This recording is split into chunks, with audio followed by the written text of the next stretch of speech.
Bonjour à vous et bienvenue dans le podcast Crochet et vous.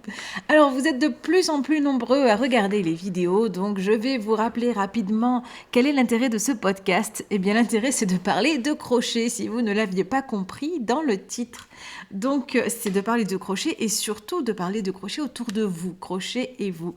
Donc c'est un podcast où il y a plusieurs rubriques comme l'actualité, le tour du monde du crochet, la présentation de livres, de magazines, il peut y avoir des rubriques un petit peu différentes comme le crochet rigolo, comme le crochet vintage que je n'ai plus fait depuis un moment, ou la présentation de vos créations. Bref, c'est un podcast qui se veut être un magazine interactif.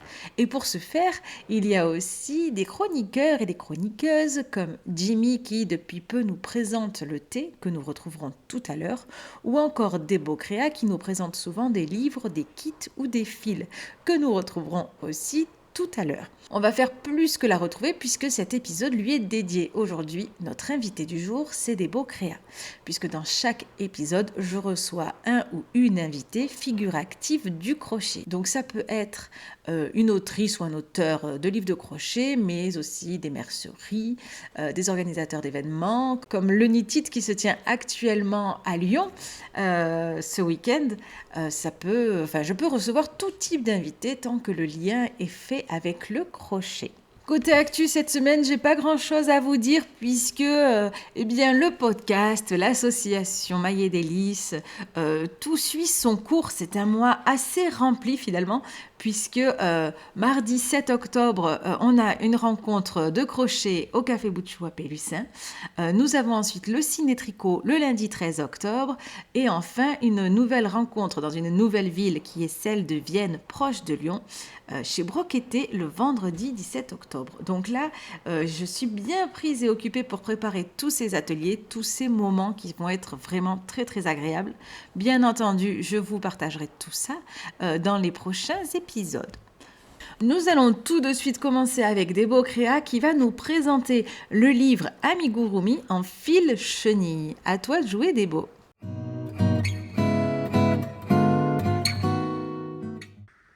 Bonjour à tous, j'espère que vous allez bien. Alors aujourd'hui, j'ai la chance de vous présenter un livre sur le fil chenille.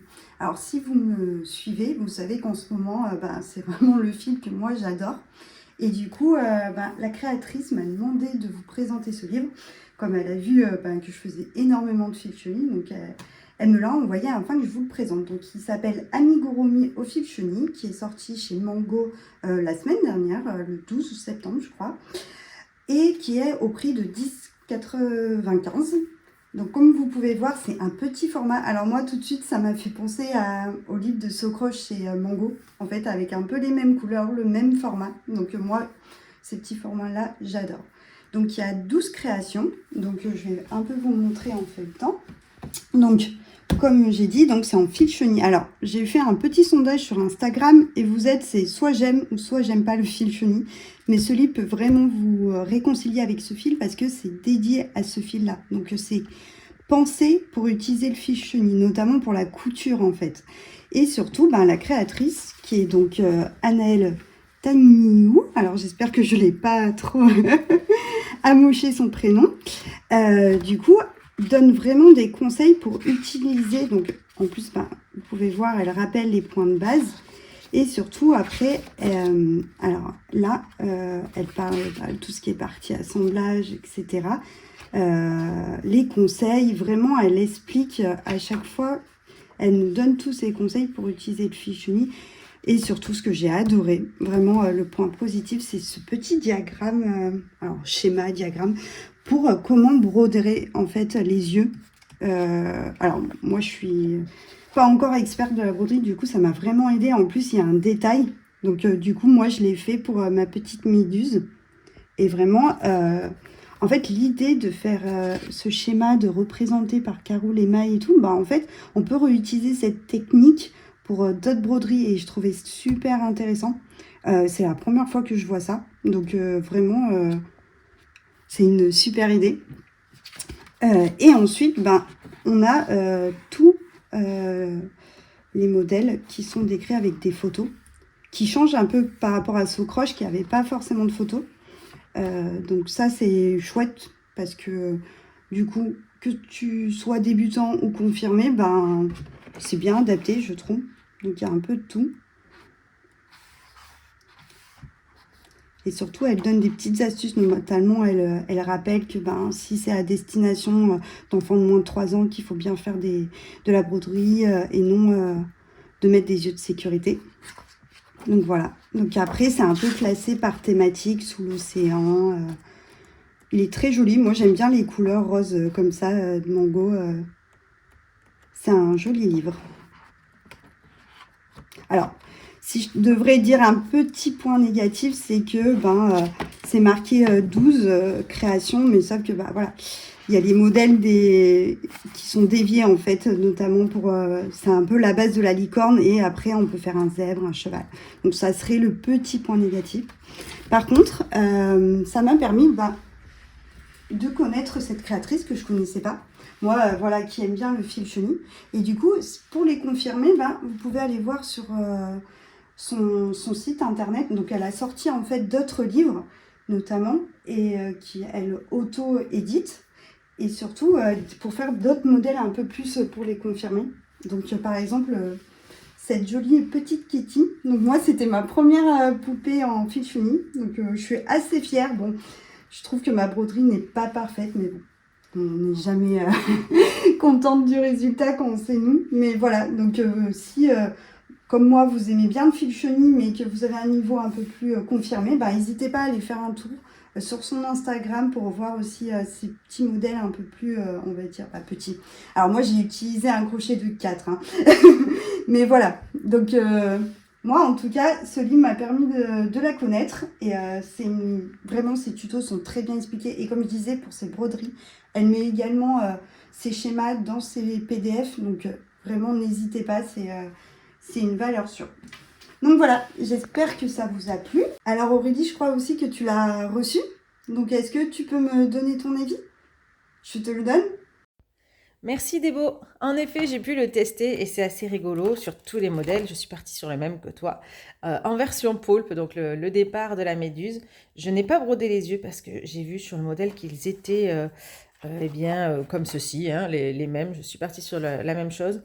Et donc, écoute, j'ai trouvé le tuto très bien fait. Je n'ai pas du tout eu de difficultés, je n'ai pas repéré d'erreur ou quoi que ce soit.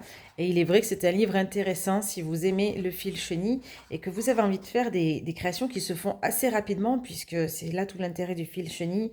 Grâce à sa taille, il n'y a pas tant de mailles que ça à faire pour arriver à un gros résultat. Je ne vais pas vraiment en dire plus puisque tu as déjà tout dit.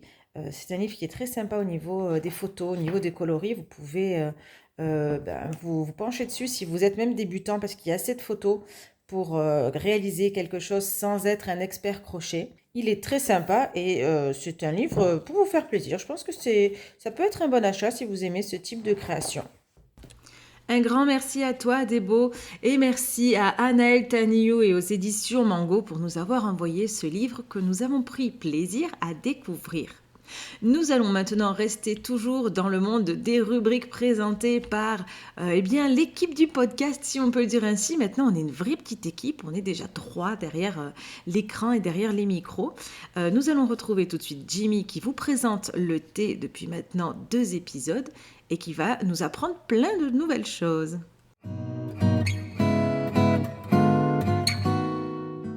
Bonjour à tous et bonjour à toutes, ravie de vous retrouver dans cette nouvelle rubrique autour du thé et du crochet à travers l'histoire dans le podcast de Aurélie. J'espère que vous avez une bonne tasse de thé bien chaude et que vous êtes prêts à m'écouter. Aujourd'hui, j'ai envie de vous parler de ce thé que j'ai dans ma tasse. Il s'agit du thé Le Chant des Possibles qui nous a généreusement été envoyé par Kodama. Et en fait, ce que je trouve intéressant dans ce thé, ce n'est pas les feuilles de thé qui sont à l'intérieur, mais plutôt le sarrasin grillé et l'orge grillée. Et bien que ça soit tout particulièrement étonnant à notre époque, longtemps en arrière, l'orge ou le sarrasin étaient des substituts pour les boissons chaudes, notamment en période de pénurie de café, notamment lors de la Première Guerre mondiale. L'orge grillés et concassés étaient utilisés pour faire justement des moutures qui servaient à remplacer le café. Et je trouve ça particulièrement intéressant, l'ingéniosité que faisaient preuve les populations qui manquaient justement de certaines denrées et qui amenaient justement à faire des boissons tout particulièrement intéressantes. Mais au final, ces populations, elles ont fait preuve d'innovation non seulement au niveau de leur nourriture, mais aussi face à des moyens de subsister, notamment l'orge qui était produit en Bretagne, qui a servi à remplacer le café. Mais on peut aussi retrouver des petites anecdotes autour du crochet en Bretagne, euh, notamment lors de la crise de la sardinière. En fait, c'est une période autour de 1902 jusqu'à 1908 où les sardines ont disparu des côtes bretonnes. Or, c'est un véritable désastre pour les économies locales, tout simplement parce que ces sardines, elles représentaient le gagne-pain de la grande partie de la population bretonne. Et donc, justement, pour compenser cette perte, les familles bretonnes, notamment les familles bigouden, ont commencé à travailler les fils, et ce d'une manière tout à fait particulière, en suivant la méthode de la guipure irlandaise. Et à partir de cette méthode, ils ont développé leur propre manière de faire de la dentelle, et c'est ainsi qu'est né le picot bigoudin. Et en fait, cette manière de faire de la dentelle était associée à un crochet et des fils particulièrement fins, donc, comme vous vous en doutez, un crochet tout aussi fin. Et ce travail de la dentelle a permis justement aux familles de pouvoir subsister à défaut de ne pouvoir plus se nourrir au travers de la vente de poissons et plus particulièrement de la sardine.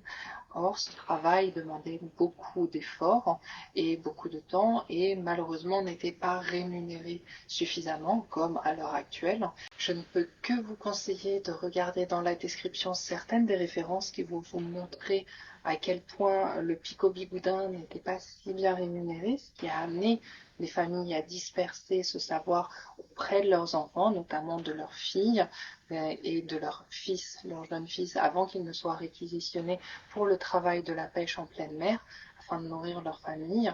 Et donc, ces dentelières ont pu justement pratiquer et diffuser leur art et justement créer des motifs, puisque le picot bigoudin correspond à la pratique et à la production d'un certain nombre de motifs répétitifs qui vont être assemblés par la suite au travers d'un réseau de mailles qui va être appelé la résure, et ceci afin de produire des ouvrages tels que des napperons, des gants ou encore différentes robes.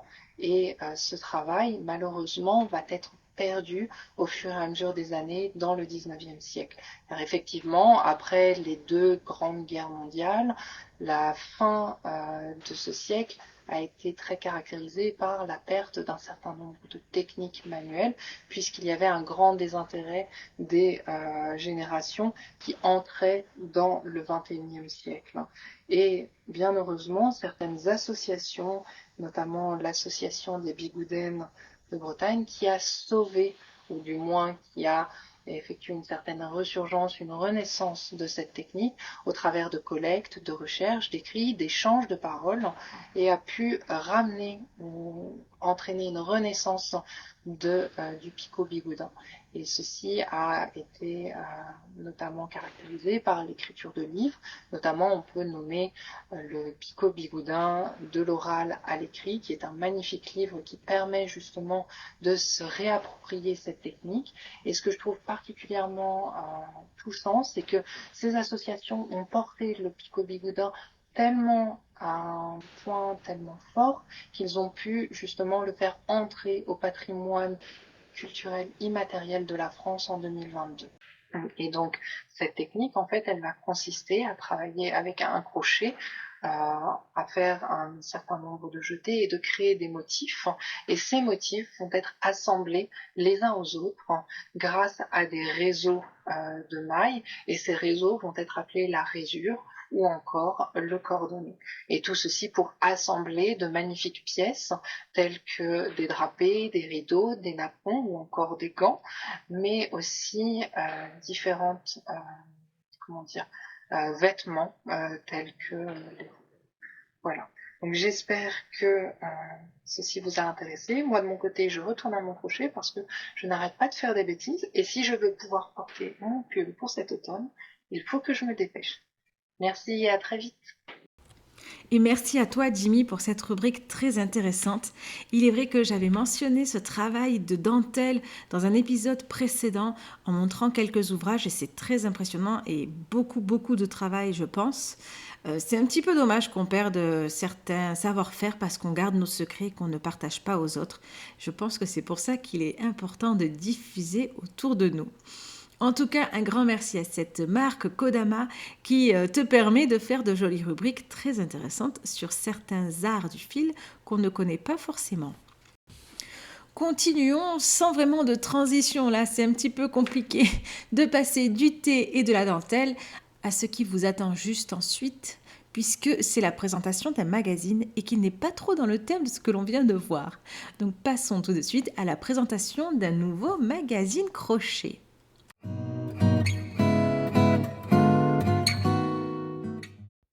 Alors, cette semaine, je vous présente le magazine Idéal Crochet Créatif, le numéro 22, qui est au prix de 6,25 €.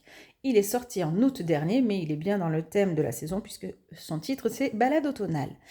Vous voulez à chaque fois savoir où est-ce que je trouve les magazines. Je farfouille chez les marchands de journaux. Souvent, il y en a. Il faut bien les chercher, mais ils sont du côté déco, tricot, il y en a de ce côté-là. Autrement, vous pouvez aussi trouver des rayons en grande surface. Des fois, ils ont des rayons énormes de magazines. Et là, il y a forcément du magazine de crochet. Donc, il faut chercher. Des fois, ils sont distribués partout. Des fois, ils ne le sont pas. Si vous ne trouvez pas, vous pouvez aussi les commander sur Internet, même si ce n'est pas forcément intéressant au niveau des frais de port. En tout cas, sachez que ceux que je vous présente peuvent se retrouver dans des cadeaux, comme les 2 derniers qui sont un des cadeaux pour le prochain challenge sur mon site internet. Mais ils peuvent aussi être en vente sur ma boutique Vinted que vous trouvez sur mon site internet. Donc, il suffit de cliquer dessus. Et là, il y a tout plein de choses intéressantes sur cette boutique. Je vends aussi des pelotes que je n'utilise plus et qui peuvent être neuves à des prix défiant toute concurrence. Donc, n'hésitez pas à aller y jeter un petit coup d'œil. Ce magazine, il est très intéressant parce que, je vais vous montrer. Donc, vous avez des modèles qui vont des toutes petites tailles aux plus grandes tailles. Donc, peu importe la taille que vous faites, vous pouvez trouver votre bonheur. Et alors, les modèles sont tous très différents dans des styles qui changent, des façons de faire qui changent aussi. Celui-ci, c'est un très gros carré granit sur lequel on va rajouter des manches. Celui-ci, c'est 2 rectangles que l'on va coudre ensuite là. Donc, vous avez vraiment tous les styles. Là, vous faites d'abord le devant, après le dos, et ensuite, vous rajoutez des manches. Il y a vraiment tous les styles. Celui-ci est plus en style raglan. Celui-ci, c'est plus un châle. Vous avez des bonnets. Vous en avez même pour les hommes. Alors ça, c'est très, très rare. Je trouvais que c'était très complet. Vous avez le set de table. Enfin bref, vous avez aussi des petites décos. Donc, en début, on vous montre tout ce qu'il va y avoir comme patron dans le magazine, ce qui est très intéressant parce qu'il y a vraiment de tout. Ensuite, vous allez passer sur un côté très magazine, j'ai envie de dire. Donc, des produits de beauté. Vous avez les prochains salons. On n'est pas sur du crochet ou du fil uniquement. Il y a les salons de l'automobile, il y a de tout. Vous avez ensuite une petite visite avec de très jolies photos. Donc, si vous prévoyez de vous faire un week-end quelque part, ça peut peut-être vous donner des idées. Vous avez ensuite les dernières sorties livres. On vous propose un look sympa pour l'automne. Vous avez aussi un petit peu d'actu avec ce qui se passe à Amsterdam qui fête ses 750 ans. Les sorties cinéma. Un petit côté un peu psychologique qu'ils appellent bien-être sur les rêves. On a aussi ce qui se passe dans les musées. Des idées de sortie. Enfin bref, c'est un magazine très très complet. C'est un petit peu l'idée de ce que j'aimerais faire avec le podcast, avoir plusieurs rubriques, mais toujours avec ce lien du fil. Et là, il est vrai qu'on le perd un petit peu. Mais bon, des fois, ça fait pas de mal de sortir la tête de nos pelotes. Et ensuite, vous avez les patrons. Alors là, accrochez-vous. Parce que je pense, j'ai un petit peu regardé, il faut être bien concentré quand même. C'est très compact. Il y a quelques schémas, quelques diagrammes. C'est pas pour les débutants, hein. Là, de toute façon, les débutants ne se lancent pas vraiment dans ce type d'ouvrage, mais là, c'est quand même des patrons un peu costauds. Donc, vous avez les patrons de tous les pulls qu'on a vus au début. Si vous vous lancez, je pourrais peut-être vous aider, hein. On verra si j'arrive à décortiquer toute la chose, mais vous pouvez m'envoyer un message et on pourra regarder ça ensemble sans problème. Et ensuite, on vous montre tous les autres magazines que vous pouvez recevoir si vous vous abonnez ou si vous souhaitez en acheter des numéros précédents. En tout cas, je trouve que c'est un magazine bien sympa, qui nous sort un peu de nos pelotes et qui en plus peut nous donner de l'inspiration. Parce que bon, même si les tutos sont compliqués, il y a certains pulls que l'on peut faire, j'ai envie de dire un peu de tête. Le gros pull granny, bon, on sait comment s'y prendre. Celui-ci me fait largement de l'œil parce que c'est un point étoile et je le trouve superbe. Donc voilà, il y a vraiment de tous les niveaux et je pense que c'est un magazine qui peut être sympa à découvrir. Voilà pour cette petite présentation de magazine qui est, comme je le disais, assez sympa à découvrir, je pense. Au moins tester un numéro et voyez ce que vous en pensez au niveau des patrons. N'hésitez pas à me faire un retour pour que je puisse voir si vous réalisez un des patrons, si c'est vraiment compliqué ou si je me fais une fausse idée. On va continuer avec notre invité du jour qui est donc Débo Créa. Vous vous dites Débo Créa, mais je la connais, je la vois assez souvent dans le podcast. Je sais quand même qui elle est, ce qu'elle fait. Détrompez-vous. Je pense qu'il y a plein de petits secrets de Débo Créa que vous ne connaissez pas. Commençons par aller faire un petit tour du côté de son compte Instagram qui nous montre déjà ce qu'elle fait en crochet. Alors, vous l'avez peut-être vu, il y a un concours pour gagner le livre Amigurumi en fil chenille que nous présentons dans cet épisode. Donc, n'hésitez pas à participer si vous souhaitez tenter de le remporter. Et ensuite, on voit le compte de Débo et on voit surtout qu'elle adore le fil chenille. Donc, si vous suivez un peu son compte, vous savez qu'elle vient de sortir un petit chat mistigris pour Halloween et les fêtes automnales. Et puis ensuite, on voit un petit peu tout ce qu'elle nous présente dans le podcast, hein, son micro que l'on retrouve ce week-end au Knit It, et puis toutes ses poupées, ses porte-clés aussi. Elle fait aussi des kits, je ne sais pas si vous le saviez, des petits kits très sympas pour réaliser votre création crochet de A à Z, et puis des tas de créations. Donc c'est un univers très riche, très coloré, avec beaucoup de fils chenilles, ça c'est sûr.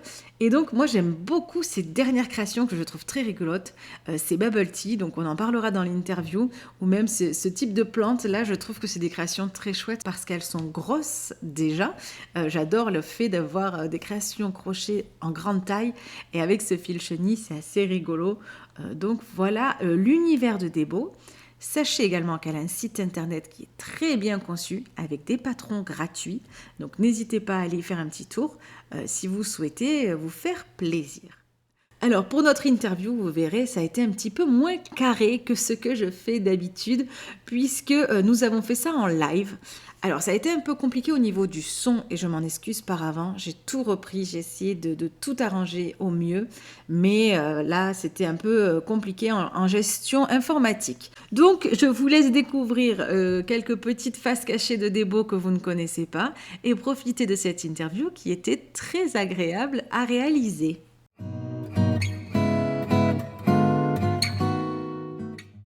Bienvenue Débo dans le podcast Crochet et vous. On te connaît déjà plutôt bien. Cette fois-ci, c'est toi de l'autre côté de la caméra, c'est toi l'invité. Et du coup, nos auditeurs nous ont posé pas mal de questions, enfin t'ont posé pas mal de questions. Et on va commencer tout de suite. Est-ce que tu veux d'abord te présenter pour si jamais il y a quelques auditeurs qui ne te connaissent pas, si ça existe encore ? Allez, pourquoi pas. Alors du coup, je m'appelle Déborah et donc je suis la créatrice derrière Débo Créa. J'ai pas été très imaginative pour le nom. C'est la petite tête de singe et du coup, j'ai 36 ans et ça va faire maintenant à peu près 7 ans que je crochette et Débo Créa aura bientôt 2 ans en janvier. Du coup. Super. On va commencer avec la question de Tantal Murune. Si tu devais regrouper toutes tes créations dans un pays ou un univers, comment s'appellerait-il ? Alors, c'est une très bonne question. Du coup, je pense que les mini mignonneries parce qu'en fait, de taille, je suis très petite, je fais que 1,54 m et c'est vrai que ma maman m'a toujours dit: «Bah, tout ce qui est petit, c'est mignon» et moi, bah, les amigurumis, c'est ça qui m'a attirée. Faire, des petites choses toutes mignonnes qu'on peut un peu, mettre un peu n'importe où, en porte-clés, voilà. Donc je pense que ça serait un peu ça mon univers, même si avec le fil chenille en ce moment, bah, ça me triple de volume, mais Ouais. ça reste toujours mignon et doux donc voilà, ça serait, ça mon petit, univers. Bah, c'est très chouette. Et toujours de Tante Almurune, quel ouvrage t'a donné le plus de fil à retordre? Alors, ben, c'était pour un livre que j'ai présenté pour une rubrique, Mes 12 peluches qui, Ah utilisent oui. donc du fil à peluche. Ouais. Du coup, bah, le résultat est vraiment pas mal, mais vraiment j'ai galéré parce que quand j'ai essayé de compter mes mailles, j'étais jamais au bon endroit en fait, j'avais jamais pareil que ce qu'elle disait en fait. Puis c'est pas comme le fil chenille, là vraiment on peut pas voir en fait les mailles où on en est. Du coup, il faut vraiment être patient et tout donc et en plus moi, bah, comme je disais récemment, je veux plus trop d'acheter de pelote donc j'avais mon rouge, j'en avais pas eu assez donc du coup ces 2 là sont plus courtes Ah bah et oui, j'en d'accord. ai même pas assez pour la queue qui est finie en rose parce que ça devrait être rouge Ah oui, aussi. d'accord. Donc la catastrophe, vraiment. Après le résultat est bien en fait, comme je disais, bah, lors de ma réplique, c'est vrai qu'on voit pas les défauts avec, ce fil-là. Du coup, ça rend quand même bien. Mais par contre, j'ai souffert et en plus, j'en ai racheté de ce fil-là parce que j'ai envie de retenter ma chance. Parce que j'adore, l'effet, tout doux, mignon comme ça, parce qu'on ne dirait même pas que j'ai fait du crochet finalement et Et là, tu as fait de la maille serrée? mmh, ouais, D'accord. c'est Ah ouais, tout en maille hyper serrée et quali. du coup, c'est vrai que franchement, mais bon, finalement, même si j'étais jamais au bon compte, la forme est chouette donc Oui, voilà. elle est Mais très bon, chouette. notamment, il faut pas faire ça le soir, j'allais dire quand il fait sombre ou vraiment, c'est plus la journée, le matin, un dimanche matin, je retenterai ma chance.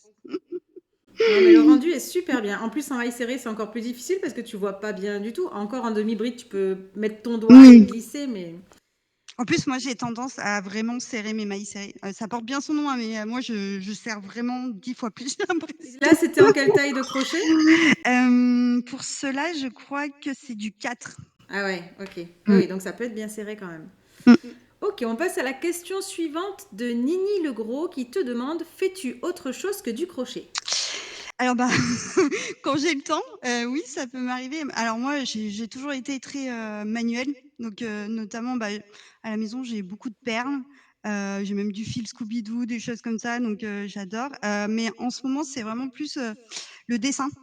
J'achète des petits livres comme ça et je fais avec ma fille. En fait, ça nous apprend pas à pas et ça m'aide notamment pour les croquis et puis j'ai toujours aimé dessiner, en fait et donc vraiment, c'est des petites choses, trop mignons, après des fois, on s'amuse à les peindre avec ma fille ou des choses comme ça donc voilà, j'aime bien ces livres-là qui apprennent pas à pas. Bon, après, c'est dur à retenir mais ça me permet vraiment de mettre plus de forme dans mes croquis et j'adore ce petit moment-là et puis colorier après, ça détend et tout, voilà. Donc en ce moment, c'est ça et ou sinon je fais du puzzle. Alors c'est moins créatif mais j'aime bien les puzzles aussi, des gros puzzles de 1000 pièces, voilà.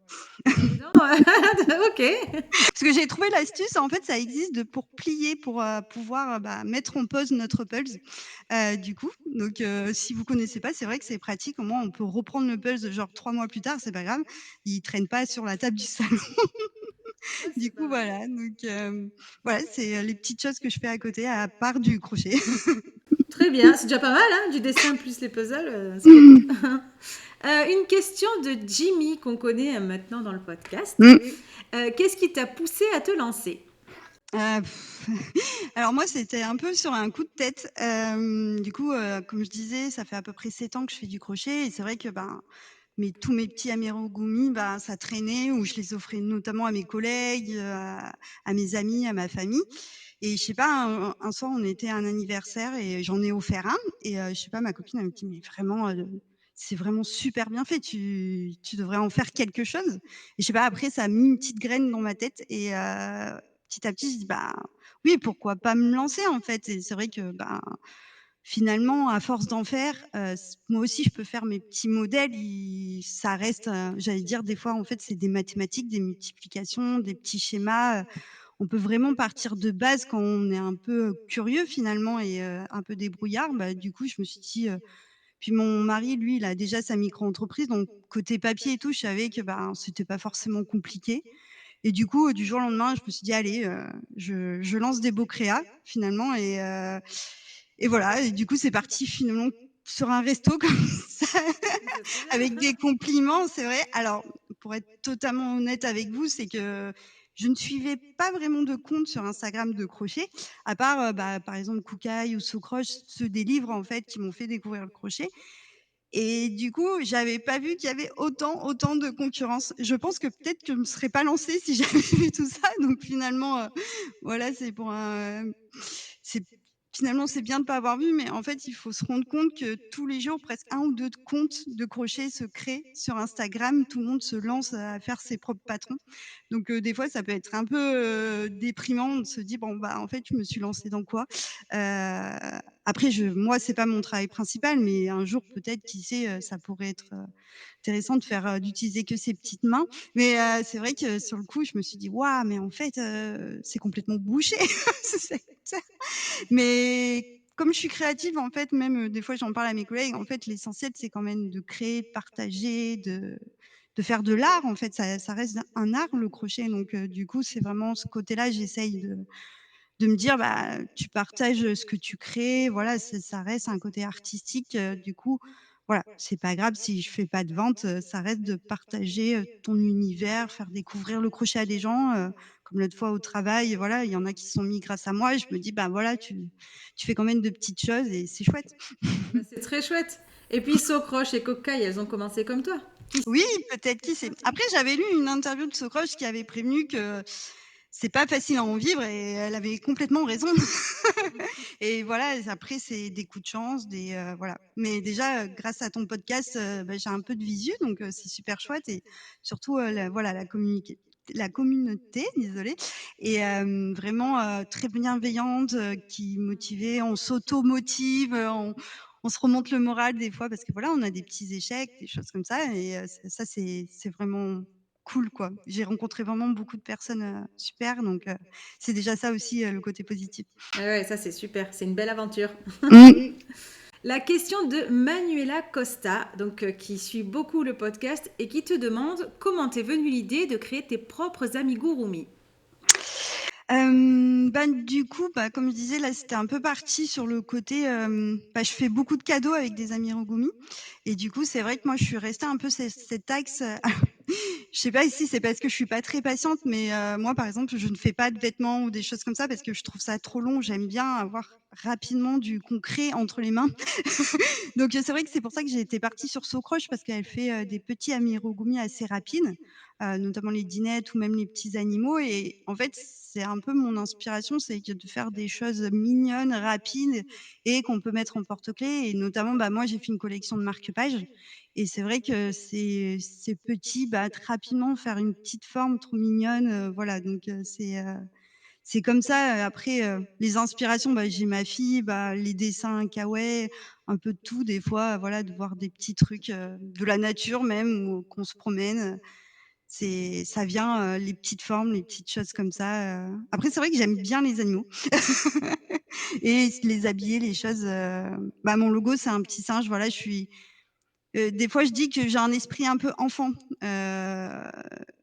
après, avec mon histoire, c'est pas que j'ai pas eu d'enfance, mais des fois, j'ai été dû être plus mûre à cause, de mon handicap, la dyslexie, et du coup, bah, j'ai toujours été un peu restée dans une bulle après imaginaire. J'adore, le monde de Disney, les choses comme ça, et ça m'aide dans cette inspiration-là, je pense, et je pense que c'est pour ça que je suis attirée par les amigurumi, c'est ce côté un peu mignon, peluche, et de pouvoir se créer, un univers, en fait, des histoires, avec ça. Justement, c'est ce que je trouve super chouette, comme tes dernières créations, les grosses, bah, la grosse poire par exemple, ou le gros soda, je sais plus comment tu l'as appelé ça. Ah, bubble tea, oui. Bubble tea, voilà.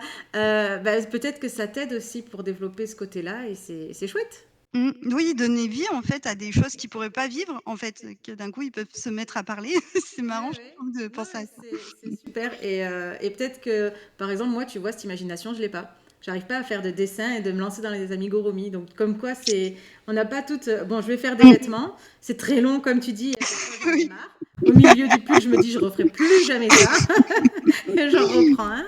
Mais j'arrive pas à faire de dessin et à faire en 3D ce côté amigurumi. Donc, bon. On continue avec Manuela qui te demande si tu ne devais utiliser qu'une seule référence de fil, laquelle ce serait? Alors c'est dur, hein, parce que, je trouve, des fois, il y a des marques qui se complètent selon le type de fil. Après, si je devais vraiment en choisir qu'une, c'est, Rico Design, parce que je pense que c'est la marque que j'utilise le plus. Parce que notamment pour leur fil chenille, elle en référence Nili Nili que j'utilise avec un crochet de 2,25. Notamment que je fais ma petite pieuvre ou des choses comme ça, moi je l'adore parce qu'il est super solide en fait. C'est de vraiment très bonne qualité et du coup je fais beaucoup et du coup, bah, c'est vrai que j'utilise énormément leur coton. Alors j'aime bien aussi, le DMC, la Picoton du coup que j'ai découvert grâce à Sucroche. Mais voilà, ces 2-là se ressemblent, c'est peut-être pour les couleurs, des fois elles sont pas tout à fait. Mais voilà, le Rico Design j'utilise plus parce que comme j'utilise aussi leur fil chenille, même en gros là pour le crochet de 4. Du coup, ben, c'est vrai que c'est la marque que j'utilise le plus, je crois, parce qu'en termes de qualité-prix, ça va totalement avec mon budget, en fait, aussi. Très bien, c'est une très bonne marque que j'aime beaucoup Mmh. aussi. Une question de Patascraptia. C'est toujours galère les noms, on a peur de se tromper. En moyenne, combien de temps te faut-il entre un croquis et un amigurumi fini? Alors ça dépend vraiment du modèle. Par exemple, pour, mon petit chat sorcier, le dernier que j'ai fait, alors comme je disais, c'est pas mon travail principal, donc moi j'ai que mes soirées et le week-end, donc je vais plus le dire, bah, en nombre de semaines, mais finalement c'est, pour dire les heures, c'est un peu compliqué, mais souvent, bah, je dessine, mais moi, je fais pas d'échantillon. J'y vais direct. Même mon croquis, des fois, ça peut être vraiment, des fois, je le visualise même. Je j'ai pas forcément besoin de le dessiner. Je vois tout de suite la forme dans ma tête et ce que je fais au début, c'est un 1er, prototype. Je pars, par exemple, pour mon petit chat, là, vous voyez, c'est vraiment le premier prototype. Donc souvent, j'utilise du coton, on va dire que j'ai pas forcément besoin des couleurs, des choses comme ça. C'est pas grave, c'est pas les couleurs finales, mais c'est pour vraiment tester la proportion, en fait.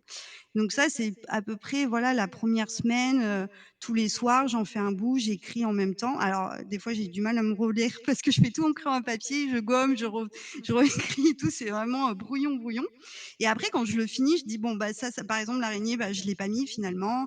Le chapeau, je le trouvais un poil trop petit, donc j'ai dit: «Bon, bah, il faut que je rajoute un rang». Les bras, il faut que je rechange la position et après je le remets un peu plus au propre et je refais encore une fois, donc après, ça et après, il y a toute la partie, bah, faire les photos, mettre au propre et tout, donc c'est pour ça que ça rajoute encore une semaine.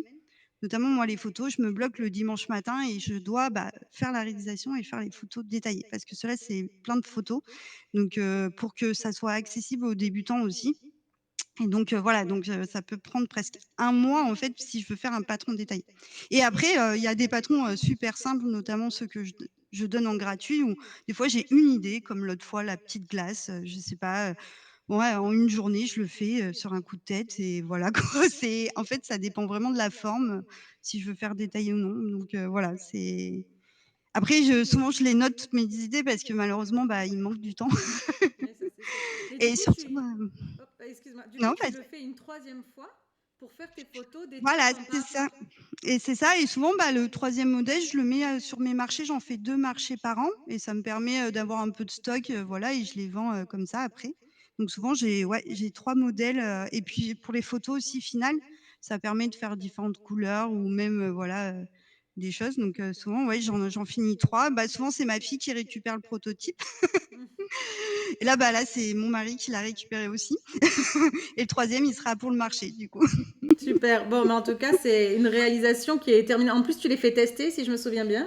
Oui, voilà, j'ai une petite, team testeuse, 3 du coup, qui m'aide tout le temps en fait, donc qui me teste tous mes patrons, qui les relie et j'ai mon mari et ma belle-mère qui font les fautes d'orthographe du coup, donc il y a toute une équipe derrière, donc c'est chouette et c'est moi qui m'occupe, ouais, des photos, du montage, je fais tout, sur Canva. Après je suis dans l'informatique, donc c'est vrai que toute la partie, vraiment mise en page et tout, ça m'éclate parce que, voilà, je sais faire donc c'est facile et après pour les fautes d'orthographe, bah, comme je suis dyslexique, mais ça m'a pas trop bloquée au crochet dans le sens où il y a peu de phrases finalement quand même, ça reste des instructions, c'est assez clair et tout donc c'est plus pour le contenu. Après il y a ChatGPT maintenant aussi pour les fautes d'orthographe donc voilà. Mais c'est vrai que c'est toujours bien quand c'est un humain qui relit pour voir si Oui. c'est clair et puis ma belle-mère, elle fait du crochet donc voilà, ça lui parle et tout donc voilà. Mais j'ai toujours pas pris tes retours aussi Aurélie, côté, voilà les petits, mettre un S à tour quand il y en a plusieurs ou des choses comme ça donc mon prochain patron, il sera parfait normalement. Bah, tu sais, comme je publie dans le magazine, je suis obligée d'être hyper carrée et ils te donnent toute une charte éditoriale à D'accord. respecter. Et si tu rentres pas dans les clous, bah, ça passe pas. Donc, c'est pour ça que je te C'est donnais mes plus petits strict. tuyaux. Bah, c'est super gentil. Voilà, une preuve que la communauté est géniale. On a ensuite une question du Café Bout de Chou. J'organise les rencontres crochet très souvent. Donc, c'est Catherine qui te demande combien de temps mets-tu pour crocheter un sujet que tu présentes dans tes stories? Parce que tu présentes quelque chose de nouveau presque tous les jours. Alors, ça l'impressionne beaucoup, je pense. Oui, alors après, c'est un peu la magie, des réseaux. Parce que moi, je suis très, très organisée comme, voilà, c'est mon deuxième travail. Du coup, c'est vrai que j'essaye, bah, les week-ends de tout écrire mes publications, faire les photos et cetera. Après, moi, mes petits ouvrages, en fait, comme je vends à la librairie notamment et sur mon site internet, tout ce qui est marque-page, porte-clés, j'essaye que ça dépasse pas 45 minutes. Parce que si je dois produire pour le lendemain, il faut que dans la soirée, ça tienne, en fait. Donc, c'est vrai que mes petits modèles, voilà, c'est entre 30 et 45 minutes. Après, je me fixe toujours un seul en cours par semaine. Donc, je prends un modèle qui me plaît dans un de mes livres et je le fais dans la semaine, du coup. Et en fait, j'en commence pas un deuxième tant que j'ai pas fini le premier. Je suis stricte sur ça. Bravo! Parce que Je moi, j'y ne arrive c'est pas. vraiment le mot d'ordre. Tu pas fini, t'en fais pas un autre. Après, en parallèle, je fais que mes réalisations à moi, voilà, pour la librairie Le Stock, pour le stock, de mon site, quoi. Mais après, j'ai pas le droit de commencer un autre en cours parce que sinon je sais que je vais pas les finir. Donc c'est vraiment, strict et comme vous avez pu voir, voilà, mon univers, je fais pas des énormes grosses peluches, pas de vêtements, donc ça reste des temps raisonnables à chaque fois. Donc voilà, comme le petit kit, qu'on a eu, d'Apili. Voilà, ça c'est des réalisations que j'adore parce que c'est rapide en une soirée. Je sais pas si toi c'était la même journée où tu en as réalisé 2, mais Non, ouais, comme toi, une soirée pour en voilà. réaliser un. Bah, je l'ai ouais, une soirée. Et ça c'est vraiment moi voilà, j'aime bien ces petits modèles qu'on peut faire, rapidement et voilà. Après les gros modèles, c'est chouette aussi, hein, je dis pas, mais ça prend plus de temps, mais voilà, il faut, l'avoir. Pour ça, l'été, j'ai un peu plus de temps, donc c'est là où je fais des plus gros modèles souvent.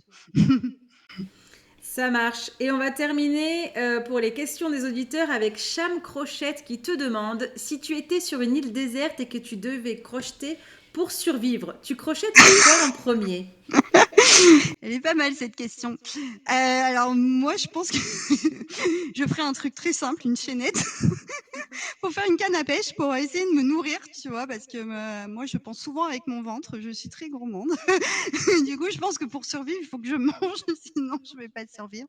Et même, je me dis pour attraper, faire en mode, lanceau ou pour attraper des trucs dans les arbres ou voilà, faire un arc, des choses comme ça.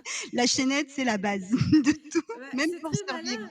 C'est très malin parce que moi j'ai répondu à cette question à Cham Crochette quand elle me l'a envoyée et je lui ai répondu un hamac, tu vois, Ah oui, ah bah toi, tu veux dormir apparemment, pour chacun pas moi être c'est obligée de manger, bouger.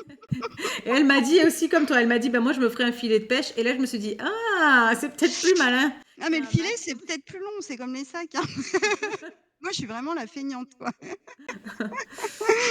Donc voilà, écoute, on a fait le tour de nos questions des auditeurs, mais moi aussi j'ai mes questions, bien sûr. Et, eh ben, on va se lancer dans les questions que j'avais rédigées pour toi. La première, ça va concerner le podcast. Combien de temps mets-tu pour faire une rubrique de podcast? Est-ce qu'il y a beaucoup de prises et surtout beaucoup de rires? Oula. Oui, parce que alors je sais pas si tout le monde sait, sûrement non, je l'ai jamais dit, je crois, c'est que c'est mon mari qui me tourne mes rubriques. C'est, voilà, j'ai un assistant, caméra. Donc en effet, des fois, il y a quelques fous rires, alors, plus parce que des fois, bah, même le mot amigurumi, des fois, je peux l'accrocher.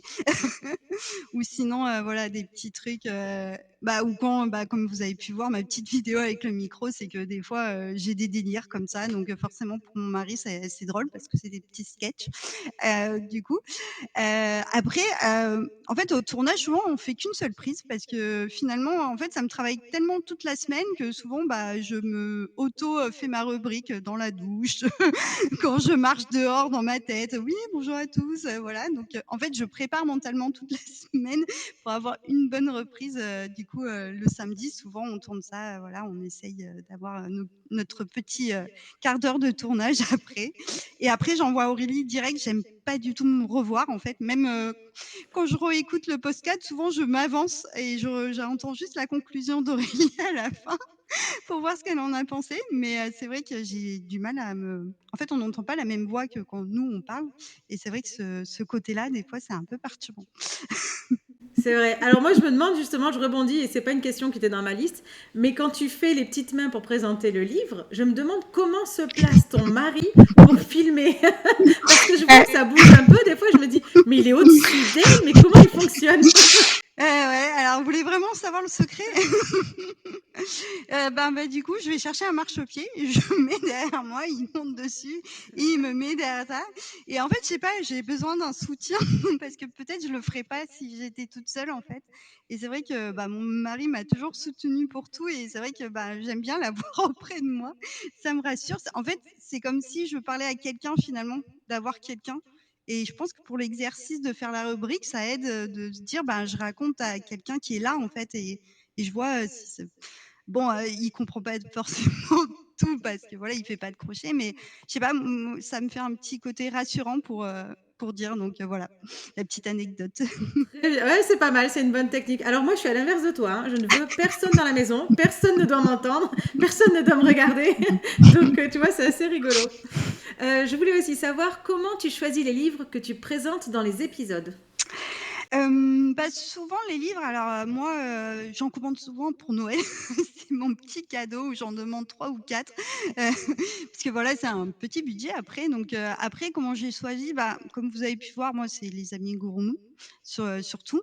Il faut que j'aime bien le feuilleter tout entier pour voir, si presque 90 des modèles après un livre qui nous plaît à 100 c'est impossible, hein, mais voilà que j'ai envie vraiment presque tout faire en fait, c'est vraiment un des critères qui fait que j'ai envie, de faire ce livre-là en fait. Donc c'est vrai que parce que des fois la couverture peut être trompeur, donc moi j'aime bien feuilleter. Alors, souvent, bah, je vais en librairie, je regarde un peu et après je me note, ma petite liste au Père Noël. Après, j'ai de la chance, des fois j'en ai en cadeau quand je dis: «Ah regarde ce que j'ai vu sur Instagram» et tout. Voilà, mais c'est vrai que, bah, Instagram ça aide beaucoup. Après, moi je suis assez fidèle à des gens, de créateurs comme Kookaï, voilà, qui quand j'aime bien, je sais que, bah, comme là pour les monstres, je savais qu'à 90 qu'il allait me plaire en fait. Parce qu'en plus on connaît la manière qu'ils font et tout donc voilà, quand j'aime une créatrice, souvent j'ai un peu toute la collection, bah, notamment Kookaï et Socrush. Voilà, donc et puis moi je suis plus livre que PDF, j'avoue, même si moi je vends des PDF, après un jour peut-être qui sait j'aurai mon livre, mais je sais que moi j'adore ce côté, feuilleter, annoter, mettre des post-it, voilà et puis je trouve que c'est joli à voir en fait, donc voilà, les couleurs peuvent m'attirer dans les livres, ouais, je pense vraiment, bah, voilà, qui c'est une belle couverture, après je peux Kafka, elle est aider. forte pour ça, hein. Son dernier livre sur les monstres, il est super beau. Oui, les photos sont très, très jolies. C'est vrai que ça permet, vraiment de choisir, en fait. Mmh. Ouais. Alors justement, ma question suivante est par rapport à ce dont tu parlais juste avant. Dans ta présentation, tu nous expliques que tu es dyslexique et je voulais savoir quel impact cela a sur ton travail au crochet. Bah, ça a plus un impact un peu côté rubrique des fois. c'est vrai qu'après, ça a un impact dans le sens, au assez positif parce que, dans mon travail, je sais que, bah, tout ce qui est présentation, c'est compliqué parce que j'ai toujours peur qu'on me juge. Parce que voilà, quand on est dyslexique, il y a certains mots qui est compliqué à dire ou, on peut aussi confondre certaines syllabes, genre moi je galère toujours pour dire gâteau et pas cadeau, par exemple. Du coup, ça m'arrive encore de faire la faute, surtout quand je suis fatiguée ou mon cerveau, parce que moi, en fait, il est obligé de, pas s'entraîner avant, mais de le dire limite dans ma tête le mot avant que je le sorte pour bien qu'il soit bien formé et notamment dans le crochet, ben, voilà, comme je disais, pour écrire des patrons, il faut que la phrase soit compréhensible. Donc là, ça peut être un peu un petit handicap, mais c'est pour ça que j'essaye de mon orthophoniste m'a toujours conseillé de faire des phrases courtes et c'est vrai qu'au crochet, on peut les faire assez bien, assez courtes, bah, voilà, fermer l'ouvrage et cetera. Donc j'ai gardé, ce conseil-là, en fait, d'essayer de faire court.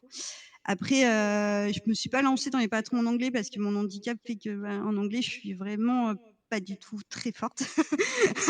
Donc là, un jour peut-être, parce que quand c'est à l'écrit, c'est plus facile, hein, de traduire qu'en parler, du coup. Mais après finalement, moi, mon handicap, ça m'a aidée à être, un peu créatif. En fait, j'ai commencé à dessiner avant de parler parce que j'ai parlé très tard, j'ai redoublé mon CP, du coup et c'est vrai que, bah, finalement, moi, ce que je faisais, je dessinais énormément, donc je m'exprimais avec d'autres choses. C'est pour ça aussi que j'aime la danse, la musique parce qu'en fait, c'est les arts qui m'ont permis un peu de m'exprimer, finalement et le crochet, c'est ça que j'aime et ce qui me manquait dans mon travail, c'est le côté créatif et de pouvoir, s'exprimer autrement qu'avec les mots, mais plutôt avec, ben, des petits personnages ou des choses comme ça donc finalement, mon handicap, il est assez positif pour le crochet. Et puis, tu as fait un sacré pas en faisant une rubrique dans le podcast. C'est quand même hyper difficile de parler face à un micro, face à une caméra.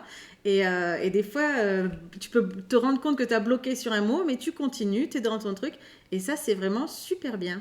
Oui et puis aussi, ça m'a permis d'arrêter de m'excuser un peu des fois, je c'est pas que je panique, mais voilà, en fait, moi, du coup, avec ma dyslexie, j'ai toujours peur du jugement, en fait et de dire: «Bah, ils vont me juger, ils vont croire que je suis idiote, en fait», finalement. Parce qu'en plus, c'est un handicap invisible, ça se voit pas et que dans mon cerveau, il y a quelque chose qui fonctionne pas comme les autres et du coup, surtout, bah, on sait bien les enfants, c'est pas très sympa, en fait. Au collège, lycée, c'était la catastrophe. C'est vrai donc forcément, ça a un impact sur notre confiance en soi et tout et c'est vrai que grâce à ton podcast, j'ai et grâce à l'aventure des Bocra, finalement, j'essaye de surparser ça parce que comme des fois, bah, il faut appeler des gens pour faire des marchés ou des choses comme ça, moi je mets 30 minutes avant de faire un appel parce que je me dis parce qu'en fait, on n'a pas la personne en face. On se dit: «Mais s'il me comprend pas, je dis une phrase, je dis un mot tordu et tout». C'est, tout un travail psychologique et c'est vrai que c'est pour ça, comme je disais, il me faut limite une semaine pour préparer un peu ma rubrique dans ma tête en me disant: «Bah, structure». Mais finalement, comme on parle de notre passion, je trouve que c'est plus simple. Ça m'aide à moins me sentir jugée, me dire: «Oh bah, de toute façon, on papote entre, crocheteuses, c'est chouette, on sourit» et voilà. Et je me dis: «Bah, la communauté, de toute façon, elle est positive. C'est des gens comme on est tous pareils finalement et on a tous nos petits, handicaps ou nos petits défauts» et voilà, d'essayer d'être positif quoi et de dire: «Bon allez, on y va, on essaye de dire qu'on va pas être jugé et go quoi». Ah ouais, et ta rubrique est super appréciée, donc c'est très bien. Tu vois, comme quoi, tu as bien fait de te lancer. Bah oui, bah grâce à toi, merci encore. Pas de rien. Et je rebondis sur un truc que tu disais, tu parlais de la danse que tu aimes bien. Tu fais quand même pas n'importe quelle danse, tu fais un truc hyper impressionnant. Tu peux nous en dire juste deux mots? Ah, mon sport actuel, alors, en fait, moi, j'ai fait, en fait, quand dès que j'ai eu mon premier salaire, j'avoue, je me suis pris des cours de danse, c'était mon rêve, en fait et pendant 8 ans, j'ai fait du hip-hop, en fait, finalement. Ouais, 8 ans à peu près, donc j'aimais bien même le break, faire des figures, des choses et après, bah, je suis tombée enceinte et je sais pas, ils étaient un peu trop jeunes. Bon, moi, je fais jeune de tête, mais bon, voilà, ils avaient bien 10 ans de moins que moi, ceux qui faisaient du hip-hop et tout et bah, quand tu deviens maman, après, les sujets de conversation, ça devient pas les mêmes et du coup, bah, en fait, chez moi, en fait, il y avait, du sport aérien qui est, en fait, soit la pole dance, soit le cerceau ou soit le tissu aérien, donc ce qu'on peut voir au cirque et je sais pas pourquoi, bah, au début, je voulais faire du cerceau mais avec le covid, ben, tout s'est reporté et tout a été pris après, donc j'ai attaqué le tissu et finalement, gros coup de cœur et parce que pareil, c'est un peu artistique, il y a de la musique et puis il y a une ambiance un peu de cirque, on rigole, on s'entraide et tout et vraiment coup de cœur. Mais en effet, c'est un sport, ça fait mal, ça fait des brûlures, il y a des chutes, c'est impressionnant. Alors moi, je crie à chaque fois, alors je casse les oreilles de tout le monde. Mais tu vois, je reste dans le thème du crochet. Là, c'est le tissu, tu vois? Mais ouais, ouais, c'est, le jeudi soir, c'est le seul soir que je touche pas mon crochet parce que je suis, au tissu aérien, du coup. Bon, je mettrai. Alors, tu disais que tu vends tes marque-pages dans une librairie qui est à Caluire, pas loin de Lyon. Enfin non, c'est même considéré comme Lyon, non? Non, c'est Caluire et Cuire, c'est juste à côté, vers le parc de la Tête d'Or, si vous voulez, venir. Voilà, donc le rendez-vous est donné. Qu'est-ce que ça t'a fait la première fois que tu as laissé tes créations à la vue de tous? Déjà, je remercie la librairie parce que c'était une super opportunité, super sympa, enthousiasme. Même, le vendeur était en mode: «Oh, mais même si c'est pas très joli, on les vend on les mettra», donc ça m'avait fait rire. Je fais: «Non, mais je vais faire quelque chose de joli quand même». Mais ça m'avait fait rire la petite, voilà, la petite anecdote quand même. Mais du coup, au début, j'étais en mode: je sais pas trop ce que vont dire les gens, en fait. C'est vrai que c'était, cette fois-ci, c'était j'expose, mes articles et surtout, en fait, j'ai créé ma première collection de marque-pages pour eux, finalement, parce que du coup, je me suis dit: «Ah c'est une opportunité de faire un mini amigurumi et pour, quelque chose d'utile» et que souvent, tout le monde a un livre à côté, de sa dans sur sa table de chevet. Donc je me suis dit: pourquoi pas, ça peut faire vraiment un petit article fait main mignon, pas trop cher et j'en avais pas forcément vu, en fait, dans les librairies. Donc je me suis dit: «Allez, je tente et je verrai bien».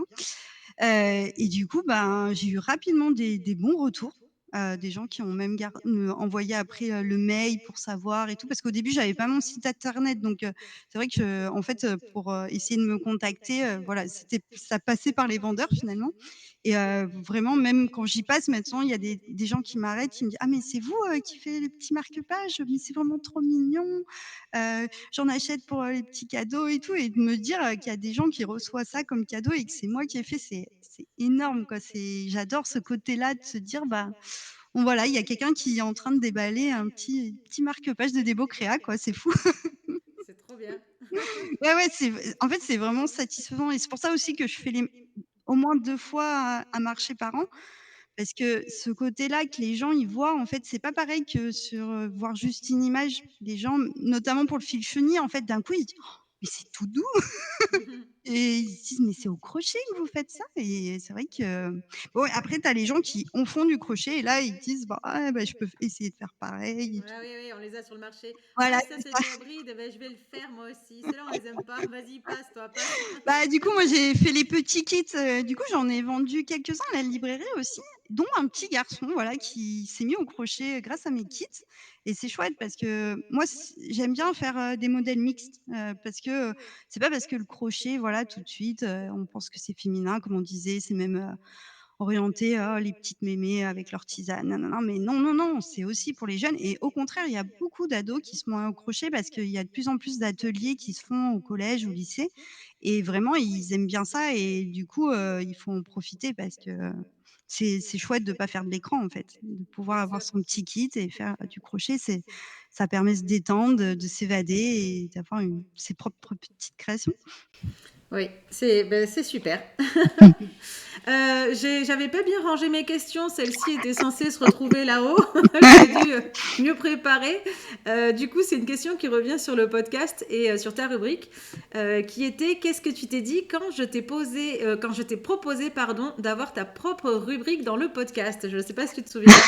Oui, oui, c'était après ma vidéo de Socroche parce que du coup Socroche, alors je crois que c'est pour des soucis de santé, mais du coup qui est pas disponible. En fait, elle est plus du tout sur les réseaux sociaux et c'est vrai que du coup tu cherchais, déjà l'annonce sur Facebook, je me dis: «Non mais Déborah, tu es folle d'avoir répondu».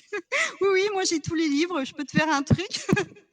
C'est vrai que je suis un peu allée, la tête, je me disais: pourquoi pas, hein, d'essayer, de parler, des livres» parce que c'est vrai que Socroche, moi j'ai toute la collection et après, finalement ça t'a plu comment, j'avais fait la rubrique, j'avais montré des petites créations en même temps et tout, et du coup, j'avoue, j'étais un peu surprise. Je me suis dit: «Mince alors, en fait, je m'attendais pas que mon aventure m'emmène sur ce côté-là, comme on disait, comme je suis dyslexique et tout. En plus, je me suis dit: «Mais attends, mais je vais galérer, les gens, ils vont peut-être pas comprendre ce que j'explique».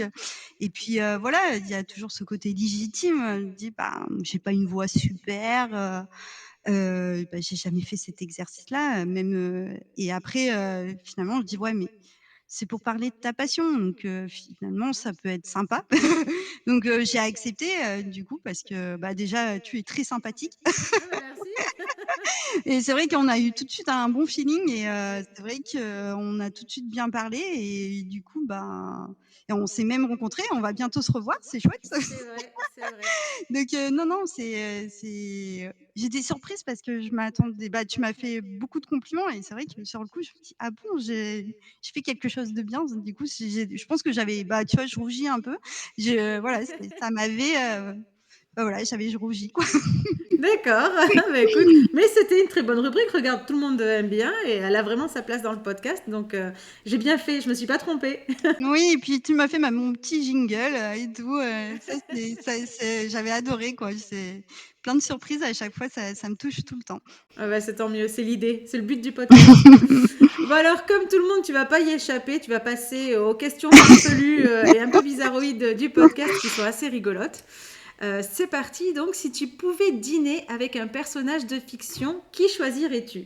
Ah oui, alors celle-ci, franchement, au début, sur le coup, je disais: «Bah, je vais lui dire un personnage de Disney», je sais pas, mais après, en fait, je viens de découvrir une série sur Canal+ qui s'appelle, Empathie, et c'est l'histoire d'une psy, qui s'appelle Suzanne et je sais pas, peut-être dîner avec elle pour faire une petite séance de psy en même temps. Peut-être pour qu'elle m'aide à avoir un peu plus confiance en moi ou des choses comme ça et puis elle a tellement, de l'humain en elle dans cette série, ça te prend aux tripes et je sais pas, rencontrer une personne, si humaine qui arrive à lire, je sais pas, en toi, ça doit être, impressionnant. Voilà. D'accord, je note, c'est le genre de série que je peux aimer. Empathie. C'est canadien du coup et bon, en plus, c'est bien rigolo des fois quand ils parlent, puisqu'en plus, ils essayent de faire un peu comique en même temps, mais tout en étant, sur des sujets durs, psychologie et du coup, bah, c'est très bien. Petit coup de Très cœur. bien, je note. Quel est le dernier truc complètement inutile que tu as acheté mais que tu adores? Alors franchement, c'est une question très dure parce que moi, je suis du genre à être une petite fourmi à faire attention à pas acheter des trucs inutiles. Voilà, quand je fais un achat, je suis en mode, bien réfléchi, mais j'ai quand même trouvé, c'est que moi, mon petit penchant quand je vais dans une papeterie, c'est les stylos. Alors j'en ai une tonne et peut-être le dernier, donc c'est il y a une marque, bah, c'est italien aussi, ça s'appelle Legami et chaque fois, ils font des stylos trop Je connais, mon et fils en a un paquet, bah, voilà, ils bah, moi, se je suis du gomment et genre, tout, ils sont super je bien. rentre à la librairie, je me dis: «Oh là là, il y en a encore des nouveaux, est-ce que je craque?» Et voilà, ben, ouais, souvent, c'est des Alors petits, justement, ces stylos, une petite astuce. Si tu veux faire de la broderie sur un amigurumi, tu peux écrire avec ce stylo-là sur ton amigurumi et D'accord. après tu effaces l'encre en faisant un coup de sèche-cheveux. La chaleur supprime l'encre et ça ne Oh! restera pas du tout. Donc voilà, tu fais tes yeux. Enfin, moi je fais D'accord. comme ça, je fais mes yeux avec ce stylo-là et j'efface avec le sèche-cheveux. Et ça Ah marche super d'accord, bien. oui, parce qu'en effet, ces stylos, il y a la petite gomme derrière Ouais, et ah OK, donc la chaleur, c'est grâce à la chaleur finalement. D'accord. voilà. Ben, à Petite essayer. astuce Mmh. à essayer. Mmh. Alors, tu préfères avoir la capacité de parler aux animaux ou de comprendre toutes les langues humaines?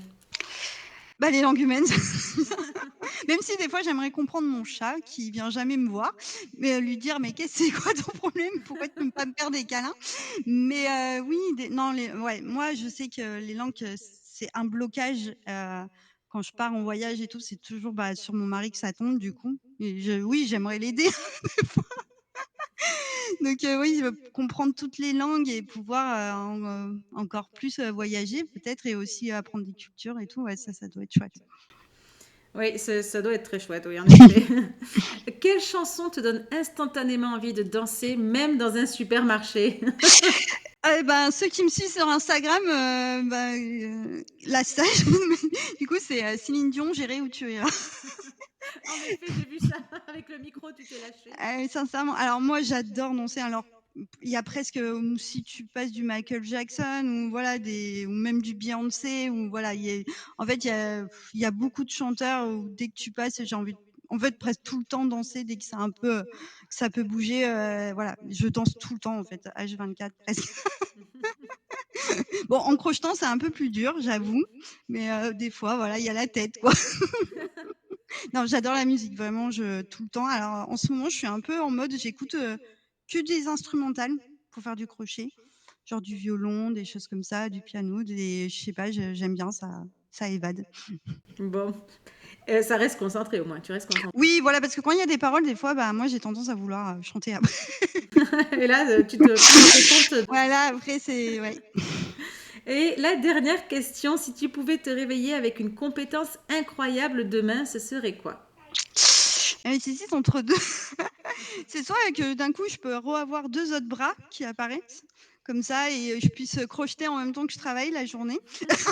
Ça serait pas mal ou, lire dans les pensées. Moi, j'aimerais trop, des fois, savoir ce que les gens pensent vraiment, tu C'est vois? De risqué ça, croiser c'est oui, risqué. c'est risqué, mais bon, je sais pas ou, voilà. Ouais, lire dans les pensées, ça doit être sympa quand même. D'accord, bon, écoute, on m'a jamais répondu ça, pourquoi pas? Eh bien, écoute, c'était très chouette. Notre première interview en live, la toute première. Oui. Un peu stressée. Toi aussi, tu me disais, moi aussi, toutes les deux un peu stressées. Est-ce que tu as un dernier mot à ajouter pour celles et ceux qui nous écoutent? Eh ben, continue à crocheter, hein. C'est la vie de crocheter. Non, non, mais voilà, ça permet de s'évader, continuer à faire surtout ce qui vous plaît, n'essayez pas de plaire à qui que ce soit, faites, sans jugement, faites, les choses. Si vous kiffez, je sais pas, faire, que des amigurumis ou que des vêtements, faites des choses qui vous plaisent surtout et n'hésitez pas à vous lancer aussi, heu, comme vous pouvez voir, en fait, c'est que pas du répétitif, mais on revoit un peu toujours la même chose, donc si après des fois, vous voulez vous lancer, pourquoi pas? Laissez parler votre imagination et vraiment l'essentiel, c'est que la vie est trop courte, pour se prendre la tête, donc éclatez-vous. C'est un très bon adage. Merci beaucoup, Débo, pour cette interview et on se retrouve très vite dans une nouvelle rubrique. Oui, à bientôt, salut! Et c'est ainsi que se termine cet épisode, comme je le dis à chaque semaine. J'espère que vous avez apprécié ce moment et que vous n'avez pas trop été dérangé par les soucis techniques d'enregistrement. En tout cas, c'était vraiment un chouette moment pour Débo et moi. Je vous dis à la semaine prochaine. Commentez, s'il vous plaît. Ça, c'est le bonus, hein, la récompense de toutes ces heures de montage. Je sais qu'il n'est pas toujours évident de participer sur Tipeee ou de partager. C'est vrai que ça vous demande du temps et que certains d'entre vous ne savent même pas trop comment s'y prendre. Mais commentez, ça je pense que c'est faisable. C'est juste en dessous de la vidéo, vous mettez un petit commentaire. Peu importe, un petit pouce, vous mettez quelque chose qui me montre que de l'autre côté de l'écran, il y a bien quelqu'un qui regarde et qui se dit « Ah, j'ai passé un bon moment » ou bien qui se dit « Bof, ce podcast tourne en rond, aucune idée, mettez-moi ce que vous en pensez, que je puisse adapter et faire en sorte que ce podcast vous plaise, puisque c'est le but numéro 1. Je vous souhaite une excellente journée avec beaucoup de crochets et bonne semaine.